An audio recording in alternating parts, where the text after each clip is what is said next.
Joining us today at CBS's Neville Island facility. It is a distinct honor and pleasure to welcome you to this monumental event.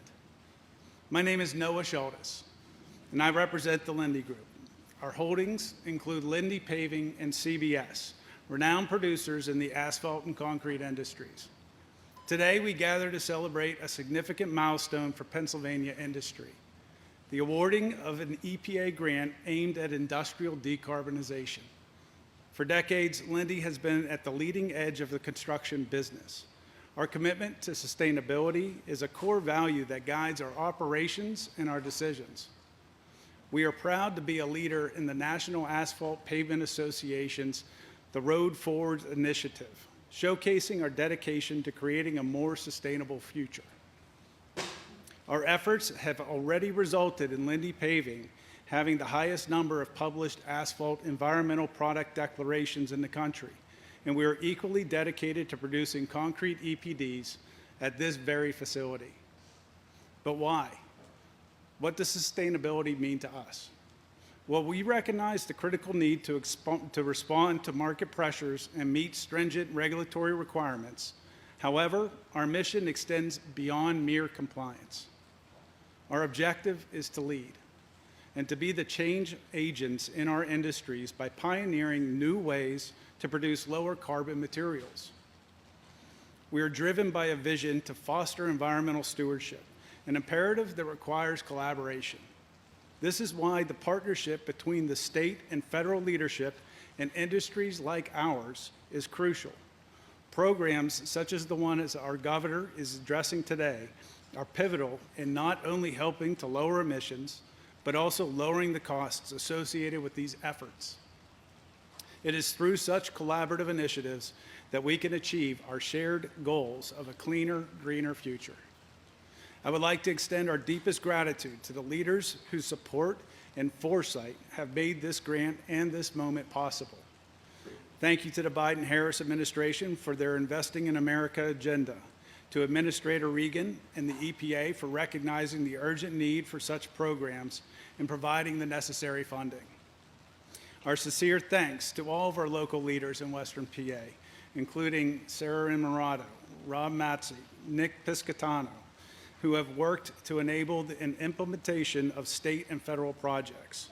And a special thanks to Governor Josh Shapiro, whose leadership in Pennsylvania has been instrumental in spearheading this initiative.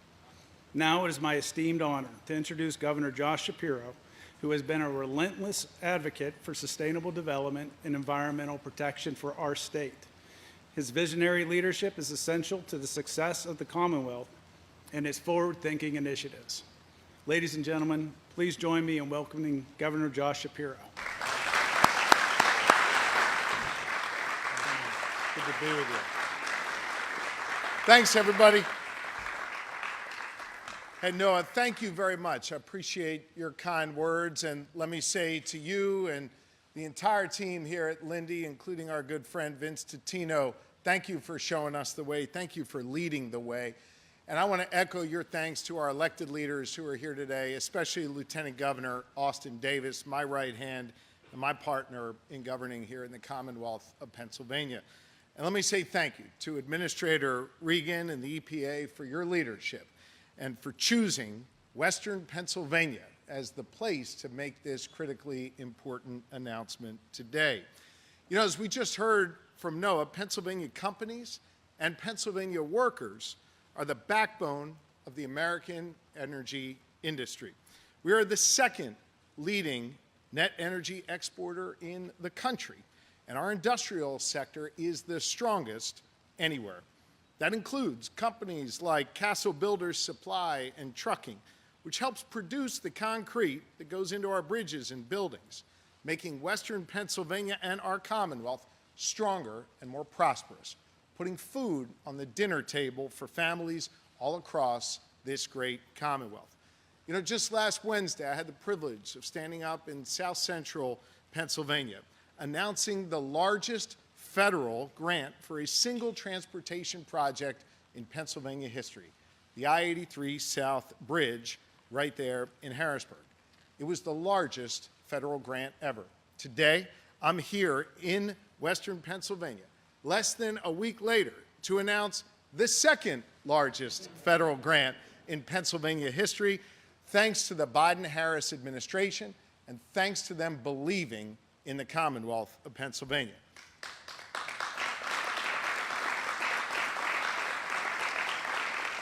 And so today, I am thrilled to announce that Pennsylvania will receive $396 million from the EPA to invest in strengthening our manufacturing sector, creating jobs, and reducing pollution. Listen, our administration, the Shapiro-Davis administration, we got big plans for that money, and we are ready to go. You see, here in Pennsylvania, we understand that reducing pollution means creating jobs. We understand how the two go hand in hand. We want to make sure that business owners, who we have heard from time and time again, have the resources they need to be able to reduce pollution in the communities where they live and work, something that they want to be able to do. They want to make their operations more sustainable and energy efficient so they can cut costs while helping our communities and the planet. Workers want to be able to go to work at their plant during the week, and then they want to go hunting and fishing over the weekend. And when they go hunting and fishing, they want clean air and pure water. And those two things, that work they do and their ability to recreate in our communities, that goes hand in hand. And the problem is there has not been enough help available for businesses to be able to do that, for workers to be able to make those kind of contributions in their communities until today, where we get to take that next step. That is why we are proud to accept this money from the Biden-Harris administration to create the RISE PA grant program here in the Commonwealth of Pennsylvania. Let me explain to you how this is going to work. Under Acting Secretary Shirley's leadership, the Pennsylvania Department of Environmental Protection will soon issue grants through RISE PA to manufacturing companies all across this Commonwealth for projects and upgrades to improve their operations and to be able to reduce carbon emissions. These grants can be used for a wide array of projects, including improving energy efficiency, reducing emissions, implementing carbon capture, something we are dedicated to in this Commonwealth, and replacing equipment with electric-powered options. With these investments from RISE PA, Pennsylvania workers, well, they can take an old smelter that used coal to make steel and replace them with smelters powered by electricity. Pennsylvania workers will build geothermal heating and cooling systems that's going to lower our energy bills and protect our planet. Pennsylvania workers will capture carbon our factories send in the atmosphere today and instead use it to be able to create new products or send it below the surface of the earth where it can't make our air worse. With RISE PA, we are going to create jobs and economic opportunity. We are going to lower operating costs for Pennsylvania businesses, and we are going to reduce pollution in our air and water. This is a win-win across the board. So take a company here like CBS. The team here at CBS specializes in mixing and pouring concrete for major building projects. They've worked on everything from a 1 million square foot Amazon warehouse to Mill 19, where I had the privilege of announcing an important economic development strategy the other day, to roads and bridges all across Pennsylvania. So a company like CBS, well, they can now apply for one of these grants to, say, swap out their old diesel equipment with electric conveyors to transport material that is going to go into their concrete. And as anybody in construction will tell you, they've told me this many times, concrete is obviously impacted by the weather. And in cold weather, you got to figure out ways to keep that concrete warm. So, in theory, CBS could apply for a grant to install an energy-efficient heat recovery system for mixing concrete in cold weather, which would use less energy and cost the company a whole lot less in their energy bills. Again, a win-win. These are common sense changes that can save a company like CBS a whole lot of money, reduce the pollution that our workers are exposed to, all without changing the great quality of craftsmanship and concrete that is available here in Western Pennsylvania. And then, with the money that they save on energy efficiency projects, then they can pour money back into their product line, back into their company, back into the workers that power their company going forward. This is a huge win for Pennsylvania. Listen, I have always said we have got to reject the false choice between protecting our planet and protecting our jobs. We can and we must do both. RISE PA does exactly that. And so we couldn't be more grateful to the Biden-Harris administration for believing in us, and couldn't be more grateful for Administrator Regan's commitment to this Commonwealth. And this is going to build on my administration's work to protect Pennsylvania's long legacy of energy and manufacturing leadership. Listen, it's Pennsylvania energy and manufacturing that fueled the Industrial Revolution, that lifted people out of poverty and helped give birth to the modern-day labor movement, powering the middle class, and, of course, moving Pennsylvania forward. That rich legacy brings with it, of course, some unique opportunities and some unique challenges. Let me give you just one example of that. Dotting all across Pennsylvania, here in the Southwest, and especially across our northern tier, are about 350,000 orphaned wells and abandoned mines in Pennsylvania, spewing harmful methane into our atmosphere. When I took office, I directed the Department of Environmental Protection to draw down as much federal funding as possible to cap and plug those orphaned and abandoned wells and mines. And think about this, over the last year and a half that I've been your governor, we have plugged more wells than the Commonwealth of Pennsylvania had done in the last 10 years combined, putting people to work and reducing emissions. Thanks to the help of our federal partners, we're able to do just that, protecting our planet and protecting and creating jobs. In addition to plugging wells, our administration recently unveiled an energy plan that reduces emissions, creates energy jobs, and reduces costs for our consumers. This is important because this plan puts Pennsylvanians to work, reduces our electric bills, reinvests in energy efficiency and pollution controls at large energy-producing facilities in Pennsylvania, and it gives us an opportunity to do what I said before, create jobs and protect our planet. We're also here in Pennsylvania working hard to update our energy portfolio standards, to expand the type of energy sources that can qualify. This is really important because it creates a new marketplace for clean energy, but not in a way that puts people out of work. Listen, this plan here in Pennsylvania, our Pennsylvania-based plan, it's been backed by environmentalists, it's been backed by organized labor, it's been backed by industry and by consumer groups. We're showing here in Pennsylvania we can bring people together to get stuff done. That is the way we do our jobs here. And it's a way we put more pipe fitters to work.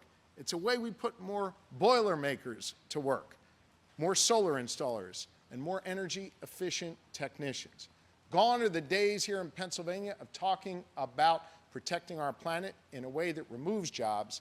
We are focused on creating jobs and protecting our planet, and we are doing both. RISE PA, well, RISE PA is going to help build on that work that we've been engaged in here in the Commonwealth, reducing our emissions and creating jobs.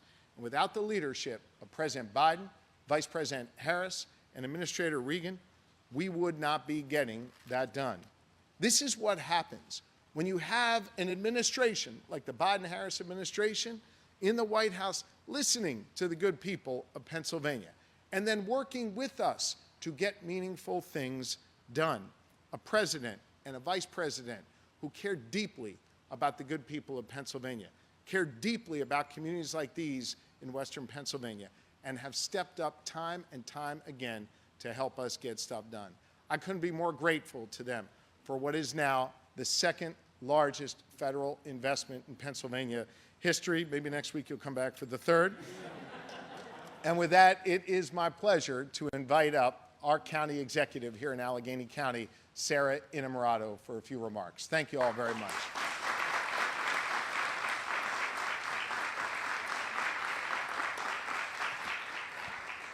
Good afternoon, and thank you, Governor, for you and your administration for leading on the RISE PA application, and thanks for delivering a budget for us. I know we plan on putting those monies to work here in Allegheny County to better the lives of our citizens here. And thank you to Administrator Reagan for being here, for coming to Allegheny County to share this big news on how this program is going to impact people right here in Allegheny County and across this entire nation.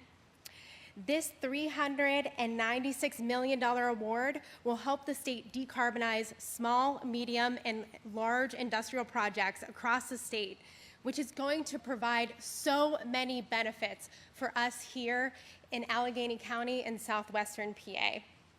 Because we know our air quality continues to suffer here in southwestern Pennsylvania, which has negative health impacts, and that holds us back in our economic sense and in a people sense from achieving our truest and best potential. By helping industry decarbonize, reducing their emissions, and reducing pollution and becoming more energy efficiency, we are going to invest in businesses that are here, create good jobs, and improve air quality. It is a win-win-win across the board. And when I talk about building an Allegheny County for all, it's investments like this that will help us achieve that vision of making sure that everyone is safe in their community, that neighbors are connected to one another, and that everyone has the tools and resources they need to be able to thrive. And this investment from the EPA through the RISE PA grant, that will help deliver on that promise. Because you can't feel safe if you have to take your grandkids to the ER 3 times a year. Or you can't be connected with your neighbors if you can't go outside on a poor air quality day. This investment, it's going to make sure that we are investing in the businesses and the people that are here so we can improve air quality, we can keep businesses here and modern, we can create family-sustaining jobs and invest in communities that have been left behind for too long to ensure that everyone can thrive. So thank you again for coming here and making this investment in our region, and thank you for choosing to announce this huge award here in our Commonwealth. I know we're going to put this money to good use. And now it's my great pleasure to introduce my friend Darren Kelly, president of the AFL-CIO Labor Council. And he is going to make sure that these programs, these investments, work for working people here in Allegheny County, Fayette County, and across this Commonwealth. Thank you, Darren. Thank you, boss. Thank you so much. Oh. Thank you, Executive Enamorado. Vince, to your team. Listen, before I go any further, Castle Builders and Lindy at this time, right now, have thousands of men and women that are out right now providing for their family with family-sustaining jobs. So thank you so much for everything you do for us. Governor Shapiro, our governor, my friend, thank you. It's always great to see you. Administrator Reagan, welcome to Western Pennsylvania. It's always an honor to have you and your team here. Listen, there's a lot of situations that I'm put in sometimes are very unfair, but to follow those two great leaders, listen, put this down. I'm not even going to go off of this. But this here, you have to speak from the heart. You know, Western Pennsylvania, you know, we use that word a lot, legacy pollution. This year, this RISE PA program and with partnership with our great friends in the EPA, pollution can no longer be our legacy, and this guarantees it. You know, a lot of these businesses and this investment into the industrial sector of our great region, these are the cornerstones of a lot of these communities. But this right here finally puts to bed the issue we've always talked about, that you can't have both. Yes, you can. Stop making us choose. We now have programs that say, we're here to stand behind you. We're here to put the money into your regions. And by the way, it's time that we build from the bottom up, not the top down. And what that stands for is investment in America's number one infrastructure which is its people. We wholeheartedly thank the Biden-Harris administration for never forgetting Western Pennsylvania. Josh, your team has been amazing. You and Austin have led from the front from day one. We owe you so much. To our executive for always being out front. We'll never forget where you stand. But this day is not about me. This is a celebration for our region, and we thank you so much for making sure that, listen, I don't like number two in anything in life, and I proudly say that. So when the next program we become number one, which we will, we'll see you here again. My friends, let's give a Western PA welcome, as we always do, to U.S. EPA Administrator Mike Regan. Mike, welcome, my friend.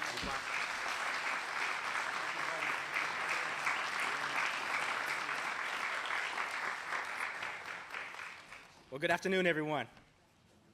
Listen, before we begin, I must say I've never been prouder than to work for President Joe Biden. From prioritizing disadvantaged communities to investing in a clean energy future, he has delivered on the most ambitious climate and environmental justice agenda in United States history. And this administration will continue to do the work and sprint through the tape. Thank you, President Kelly. I don't know what the hell you were complaining about. I've got to follow you. That kind introduction was heartfelt. Thank you for your leadership. Unions play such a critical role in shaping our country's efforts to build healthier communities and a strong economy. So thank you from the bottom of my heart. Governor Shapiro, it is so great to be with you. We're grateful for your leadership and your continued partnership with this administration. Whether it's responding to a disaster or delivering billions of dollars to all of Pennsylvania, thank you for your commitment to this state's vitality and health. I'd also like to thank Allegheny County Executive Emirato for being here. Thank you for your efforts to reduce local air pollution and strategically embedding that climate lens in many of the investments that the county is making. Noah and the rest of the folks from Lindy, thank you for hosting us. We really, really appreciate you. We appreciate the innovation that you are bringing to solving these tough issues. With each passing day, all around the globe, we are seeing and feeling the impacts of the climate crisis. Extreme weather events like hurricanes, intense storms, flooding, heat waves, wildfires, and droughts have become more frequent and more destructive. Right now, across the country, the impacts of the climate crisis are being felt and heard by so many. Our nation's most recent heat wave is causing extreme temperatures that are putting the health of tens of millions of people in danger. And here in Pennsylvania, the health wave has brought weeks of sweltering and unbearable conditions to many communities across the state. President Biden and Vice President Harris understand that we need to fight the climate crisis with the sense of urgency that it deserves. And that's why, together, they have put forth the most ambitious climate agenda in United States history. Thanks to their leadership, the Biden-Harris administration has made the largest climate investment in history in this country, providing billions of dollars to state, local, and federal and tribal governments all across. Building from the bottom up and not the top down, giving the power to our state and local governments who know their communities better than the federal government ever could. One of our most powerful tools is our Climate Pollution Reduction Grants Program, investing billions of dollars to help implement community-driven solutions that reduce air pollution, advance environmental justice, and help accelerate America's clean energy transition. So today, I am extremely excited to announce that EPA has selected 25 recipients from our CPRG program to receive over $4.3 billion. That's billion with a B. Yes.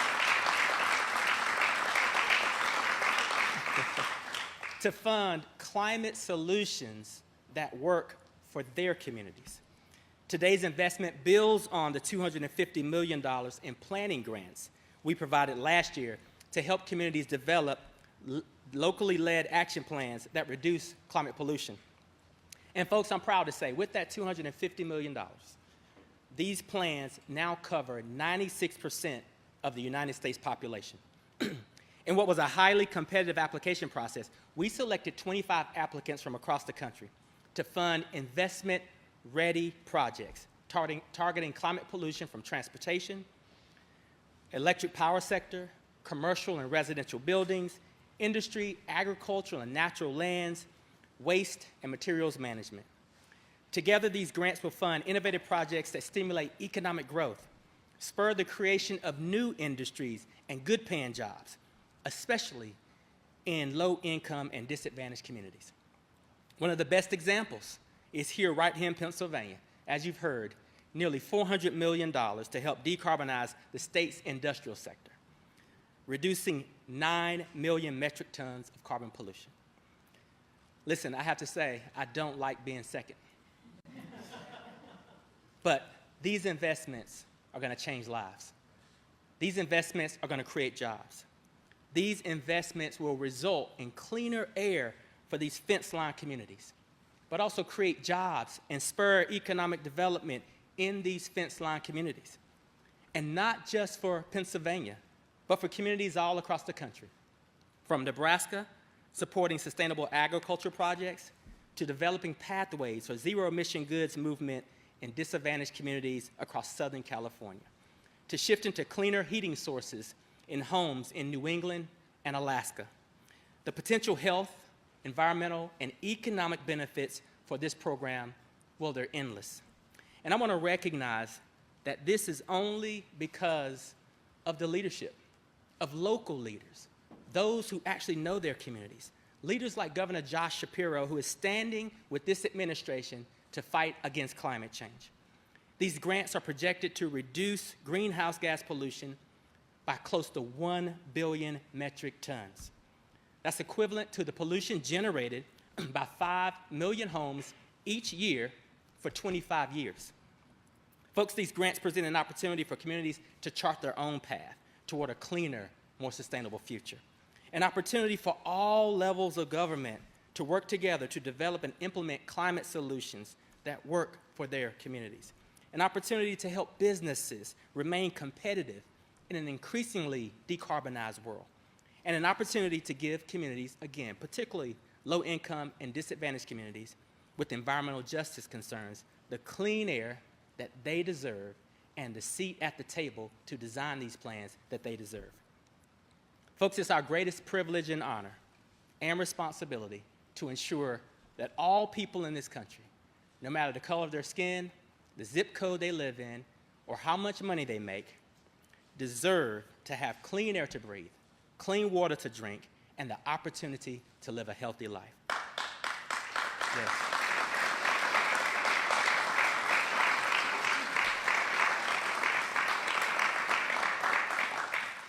And thanks to President Biden and Vice President Harris and the collective leadership of you all, we are one step closer to that goal. Thank you all for having us. You guys want to come up for questions? We'll now open it up for a few questions. We can start with some local questions. Governor Shapiro, Governor Shapiro, question for you. If she asked, would you consider joining Kamala Harris? Are we not talking about concrete anymore, or what? Go ahead, finish your question, Dan. If she asked, would you consider joining Kamala Harris on her ticket? Well, let me begin by saying a word about President Biden. I had the privilege to be able to speak to him just a few moments after he issued his statement yesterday. President Biden is an extraordinary public servant. He has served this country, the state of Delaware, the Commonwealth of Pennsylvania as our third senator for a long time, and of course this nation so honorably. And the work that he has done is going to lead to positive change for generations to come. We're talking about one of those particular decisions here that the EPA is announcing today. I couldn't be more grateful for President Biden's service. President Biden has often remarked that one of the most important decisions he had to make was selecting a vice president. And in that, he selected Vice President Harris, who has been by his side as this nation has built ourselves back and made extraordinary progress. President Biden yesterday endorsed Vice President Harris, as did I, as did many across this country, not only because of how honorably she has served in the past, but how absolutely ready she is to be president and to be the standard bearer for our party. She will now have to make an important decision, as then candidate Biden had to make, and that is who to run with, who should be her running mate. That's a deeply personal decision, and a decision that should be made really free from any political pressure.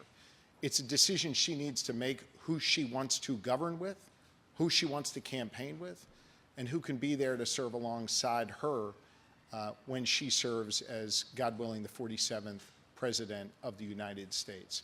She will make that decision when she is ready, and I have all the confidence in the world that she will make that decision along with many others in the best interests of the American people. Governor Shapiro.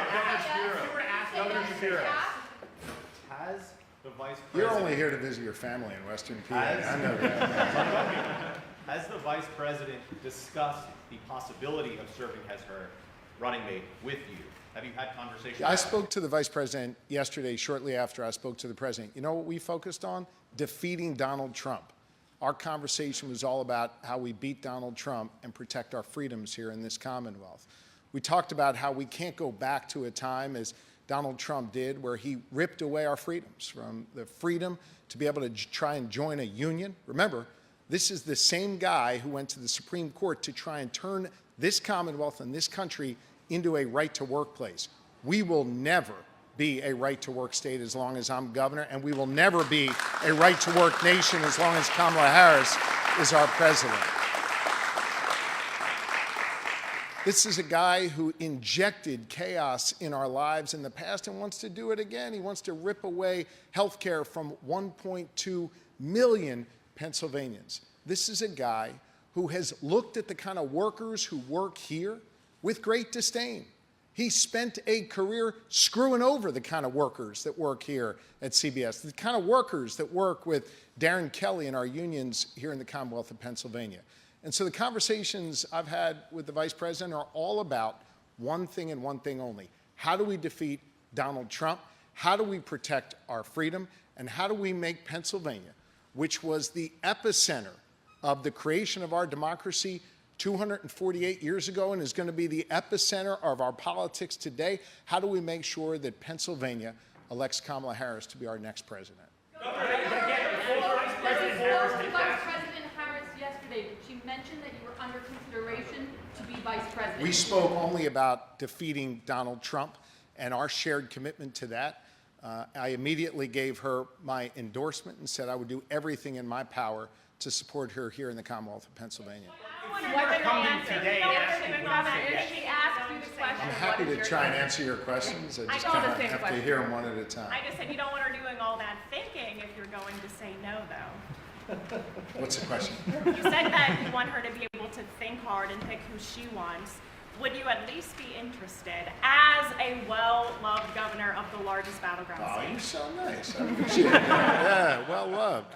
Listen, all I'm focused on is defeating Donald Trump. You know, I served as Attorney General when he was president. I had to take that guy to court over and over and over again, by the way, won every single time, to defend our right to vote, to defend women's reproductive rights, to defend the rights of workers to be able to form and join a union. We do not want to go back to that. We don't want to go back to a time where Donald Trump literally sued the Commonwealth of Pennsylvania to disenfranchise our voters here. And by the way, he and his allies sued us 43 times. He went 0-43, I went 43-0, and we had a free and fair, safe and secure election that Joe Biden won in 2020. What I am focused on is making sure we don't go back to Donald Trump's chaos and that we elect Kamala Harris the next president of the United States. I will tell you that I have known the Vice President for nearly 20 years. Nearly 20 years. We have both been prosecutors. We have both stood up for the rule of law. And we have always both been for the people. That is diametrically opposed to everything Donald Trump has stood for. A man who has routinely screwed over the people. A man who has no respect for the rule of law. And I'll tell you what, I like our chances running a prosecutor against a guy who's a convicted felon 43 times over so far. Governor, it's reported that Eric Holder's law firm is handling the vetting of VP candidates. Have you heard from anyone in that law firm? I have not, no. One other governor's already taken themselves out of the running for vice president. I don't know who's talking, I'm sorry. Hi. Yes, hi. Sorry. If the vice president asked you to be her running mate potentially, I'm not going to engage in hypotheticals. This is a deeply personal decision that the vice president will make. She will make it on her own timetable and her own timeline. She needs to choose someone that she's prepared to govern with, campaign with, and someone that she feels most comfortable with. And that decision should be made free of any sort of political pressure. are you interested in the job? I'm focused on doing my job here in the Commonwealth of Pennsylvania. I'm focused here on bringing in the second largest federal investment. And I'm focused every single day on 3 letters, GSD. We focus on getting shit done for the good people of Pennsylvania. I want to see, I think the Newcastle News, which is the New York Times of Lawrence County, had a question. Hang on. Do y'all have your hands up back there? All right, go ahead. Governor, if I may, it sounds like you've made it clear you don't want to engage in that hypothetical, but do you think that... I think I literally made that. But, I mean, you understand why we're asking the question, because you're going to continue to get this question posed to you. Listen, I'm just psyched. I'm psyched y'all are here in Western PA. I hope you stop by Eaton Park, get some cookies. I hope you stay in our hotels. I hope you spend a whole lot of money here I'm in with Pennsylvania. Pittsburgh's Action News Force, so I mean, we've been covering you day to day, but do you think you're among the most qualified candidates? I'm not going to engage in that. The vice president, who will soon be our 47th president, she will make that determination going forward as to who is best to serve alongside her in running this country. Yesterday in your statement, you said you would do anything to help Kamala Harris become our nation's next president. If she wants you on that ticket with her to do that, do you say yes? I'm not going to engage in those hypotheticals. The vice president is going to make her decision. I have a question. Quinn Lubicki, Public Source. When you see Western Pennsylvania after this grant, after this program has been implemented, what is the Pennsylvania that you see 10, 15, 20 years from now? I want to answer that, and I want the administrator to jump in on that as well. I see a Pennsylvania where we address the legacy of pollution by putting more people to work, not less, to create family-sustaining jobs that allow folks to have pride in the work they do in their factories and go out and hunt and fish on the weekends with clean streams and clean air to breathe. I see a Pennsylvania where we have been a leader on energy production for generations. We are a net energy exporter. We are proud of that heritage, and we are proud of what that means for Pennsylvania families, and we believe that that is going to help us move forward in a cleaner, greener environment that puts more folks in organized labor to work, that puts more food on the table for families, that lets that family that was maybe struggling know that they can provide for their kids, they can feed them, they can maybe take them on that week vacation in the mountains, that they can have that opportunity to live a dignified life. I see a lot of dignity in the good work that happens here in Western Pennsylvania. And as I think about our next chapter of clean energy in this nation, I think about the hands of organized labor. I think the hands of Western Pennsylvanians who have done this work for generations, who are now absolutely ready on focusing on a cleaner future, one where there's a whole lot more work to do. I don't think I could do any better than that, except for, say, multiply that by 50 plus territories in our tribal communities. That's the answer. I'm kind of, okay. Got it. Governor, what would your message be to Americans and Democratic primary voters who might be uncomfortable with how this process around the president played out? You know, he won the Democratic primary, he clinched the nomination, and to some it looks like he was forced out of the race. What would be your message to folks who might be a little uncomfortable with this? Well, I've stood by President Biden. I stood by President Biden years ago when he selected Kamala Harris to be his vice president, because He knew she had what it took to be able to be president then, and when he endorsed her just yesterday, he knows she has what it takes to be president tomorrow. She has been preparing for this, and she is ready to go. And I'm proud to stand with her, as are scores of Democratic elected officials, as well as Democrats and Republicans and independents I've spoken to in the community who are excited about this, who understand the very serious threat that Donald Trump poses to our fundamental freedoms, who understand the very serious risk our democracy faces if Donald Trump is given the keys to the White House again. Those folks I talk to, they want to win. And they believe Kamala Harris is our best chance to win, and I believe that too, which is why I endorsed her immediately yesterday after the president did. The president knows better than anyone else that Kamala Harris is up to this job, and I think the good people of Pennsylvania and the good folks all across this country are going to get to see that as we go forward in this campaign over the next 100+ days. All right, we'll take one more. Ryan? Sorry, Governor. So you're the only candidate that's gotten more votes than Biden did in 2022. You've gotten the most votes, basically, I think, in PA history or something. What's your advice to Kamala Harris as she's running to try to win over this state? She didn't need my advice. She's doing just fine. And I think Kamala Harris represents the views and values of this Commonwealth. And as she comes and introduces herself, not as the vice president to Joe Biden, but as the Democratic nominee, God willing, and as a presidential candidate, lays out her vision, her agenda for this Commonwealth and this country, I think the good people of Pennsylvania are going to be real excited. And I'm going to do everything in my power to be out for her, talking about her views, sharing her values, telling people about the Kamala Harris I've known for nearly 20 years, and about the direction I know she wants to take this country, as well as the very serious threat that Donald Trump poses to the future of this great Commonwealth in this country. Thank you all very, very much. Appreciate you.